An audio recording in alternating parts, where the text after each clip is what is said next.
All right. As college students, we are faced with a lot of tough decisions that we make, like which homework we can choose not to turn in because we're tired, or which party to go to over the weekend.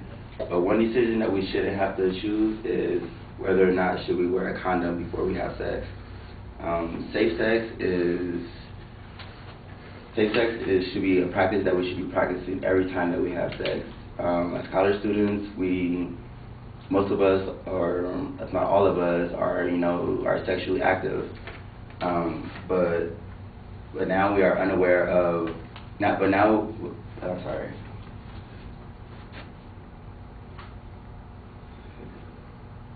All right, as college students, we should be aware of the effects that sex can have for us.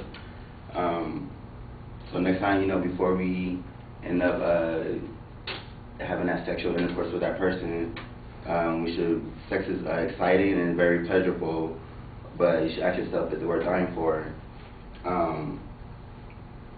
Having sex with someone could lead to lots of negative effects, such as a pregnancy. We are all college students. We really are not in the phase where we should be having children. And a child cannot ruin your life, but it will have heavily interfere with your current plans and will make it very difficult for you to succeed in college. According to teen pregnancy statistics and teen pregnancy facts, about 34% of females become pregnant by the age of 20. That's 1/3 of every female, or that's over 1/3 of every female that will have a baby before they're 20. And out of that percentage, only 1.5% of teen mothers will have a college degree by the age of 30. All right, like I said, while we're in college, we're going to school, we're doing our homework, and we're surviving for ourselves. But just imagine if you had an extra mouth to feed, a child that depends on you to feed them, to clothe them, to spend time with them, to teach them life lessons, and to help them, grow in life. How much time that can be on yourself. It can stop you from doing other things like, doing your homework or going out with friends or having a social life. And that's why the percentage of only 1.5% of teen mothers have their degrees by the age of 30, because you don't have the time to do other things for yourself because all your time is devoted to that child. There's other things that you probably think about, like abortions. A lot of people really don't think that, oh, I don't believe in abortions, I will never have an abortion. And that's because you're not facing that situation. When you're facing that situation, you start thinking about your life plans and your life goals, and a baby isn't really in that goal, so we end up having that abortion.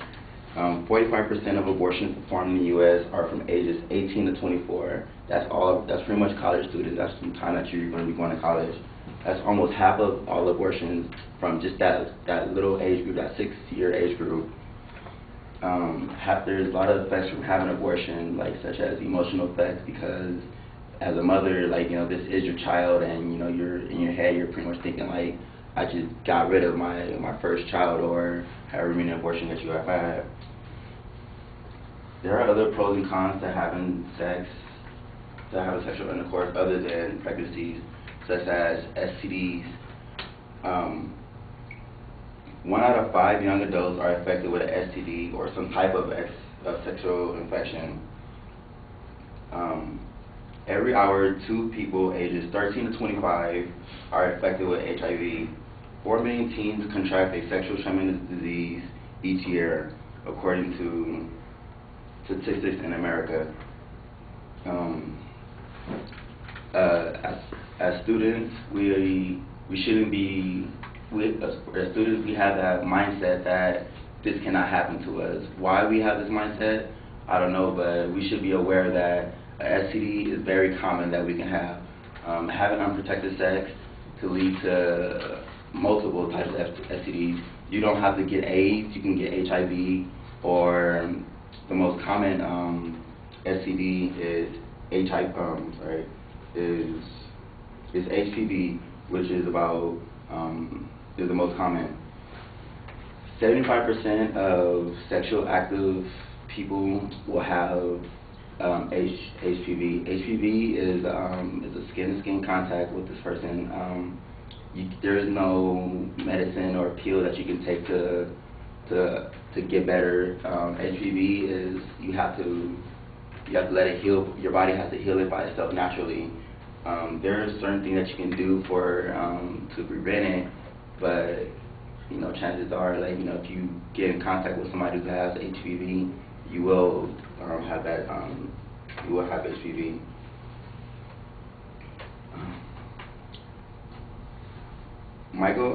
Michelle Lincoln from Family Planning Council stated that.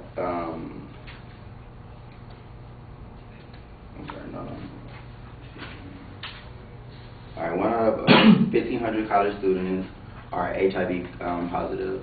So in a campus about 9,000 people, at least 5 of them, 6 of them, 4 of them will have HIV, and they end up having, since as in the college field, we are exposed to a lot of hookups and a lot of dating, and a lot of people are having sex.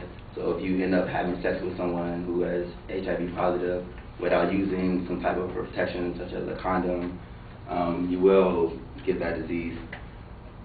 According to Michelle Lincoln from Family Planning Council, the most common method to prevent STD is through condoms. 94% of people who have sex actually prefer a condom because there's multiple types of condom that you can use. Just the simple fact that lots of us don't like to use condoms because it takes away the feeling, or it takes time to do, or it irritates your area or whatever. But there are multiple types of condoms that we have. There's like extra lubricant condoms, there's extra thin, there's bigger condoms, little condoms that fits all people. Like, there's all types of stuff that, basically what I'm pretty much trying to tell you is there shouldn't be a reason why you should not be able to protect yourself, such as wear a condom. And there's other contraceptive things that you can do, such as birth control pills, which is a pill that you take every day to control your birth. But a birth control pill is that's what it's for, just to control your birth control. It does not stop you from getting an STD. Other methods are rings, patches, shots, or diaphragm. Time has changed. At first, it was unlikely for us to walk around with condoms or any other type of way to prevent yourself from having sex, because before we would wait until we were married. But now that this is like a newer and a faster paced life, we should be able to prepare ourselves, and we should be able to protect ourselves by walking around with some type of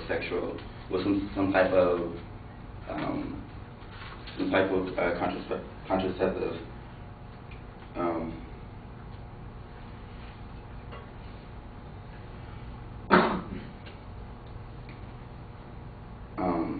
So I leave with saying, like, sex is great and sex is very pleasurable, but before you have sex with that person, you should ask yourself, is it worth dying for?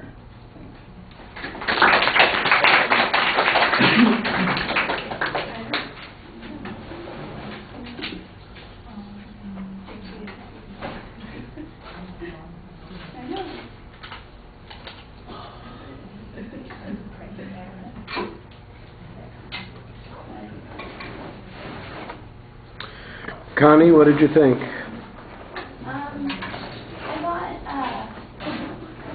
Overall, I thought it was okay. I thought it was kind of like a little all over the place, but he got his point out there, and it was pretty clear what he was trying to say. Yeah. I thought he